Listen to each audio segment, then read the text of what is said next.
Let's start with the news out of Davos, with President Trump, first of all, ruling out force to take Greenland, and now he says that a framework of a future deal has been reached with NATO over Greenland. Look, he certainly moves quickly. John, is it the art of the deal? What do you make of this?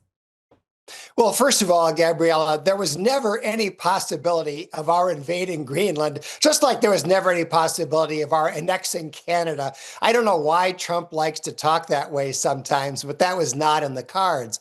On the other hand, it's always been clear that Denmark and Greenland are happy to let us have whatever we need in terms of bases and armaments in Greenland.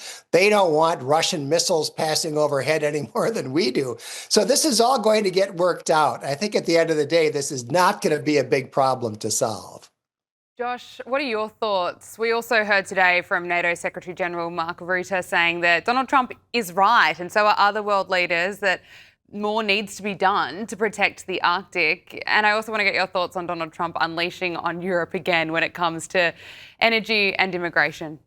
Yeah, there's a lot to bash Europe with these days, Gabriella. This goes all the way back, at least as far as J.D. Vance's speech at the Munich Security Forum in Germany last February, and in the very first weeks of this administration. So this administration is definitely not afraid to yuck it up with Europe and to criticize them pretty harshly when need be. By the way, they're also perfectly happy to make nice with Europe when it's suitable for the American national interest as well. I think back to the summit at the White House in August when they were trying to kind of orchestrate this Zelensky-Putin peace deal. But in any event, I'm not sure that ideal really has been reached. I take Donald Trump seriously, but not literally here in this announcement on his Truth Social post.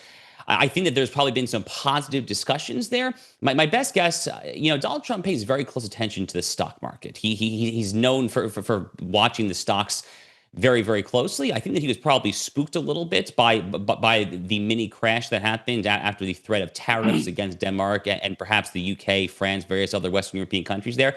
So he's probably trying to in the very short term stop the economic bleeding. I don't think he's giving up at all, frankly, when it comes to this American desire to acquire Greenland. A campaign, by the way, that I find myself fully supportive of. There's actually a very long history of American statesmen expressing interest in actually making deals to acquire Greenland. William Seward, Abraham Lincoln's Secretary of State, explored it back in 1867, 2 years after Lincoln's assassination. Harry Truman made a formal offer of $100 million in 1946 at the very beginning of the Cold War because he saw it as a very strategic island when it comes to deterring Russian and, by extension, Chinese incursion into the Western Hemisphere. So especially given this resurgent Trumpian interest in the Monroe Doctrine, this notion of Western Hemispheric dominance, that I think it plays really nicely into that. So I would definitely not discount the possibility that Donald Trump actually ends up getting Greenland. In fact, I think that there's a real chance, frankly, before this term is up, that you could see potentially, I'm not calling it, but as in potentially, you could see Greenland as the next Guam, Puerto Rico, Virgin Islands, some sort of territorial acquisition.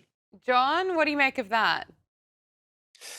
Well, I don't disagree. It's certainly possible. I guess my point is we don't really need that. We're going to get all the security cooperation that we want from Denmark and Greenland. And if in addition to that, we want Greenland to be a territory, frankly, we can buy it. There's only about 55,000 people living in Greenland. And I think it would be within our means to acquire Greenland if that's what we really want to do. But I think the important thing is that we have the ability to do what we need to do there in terms of national and international security.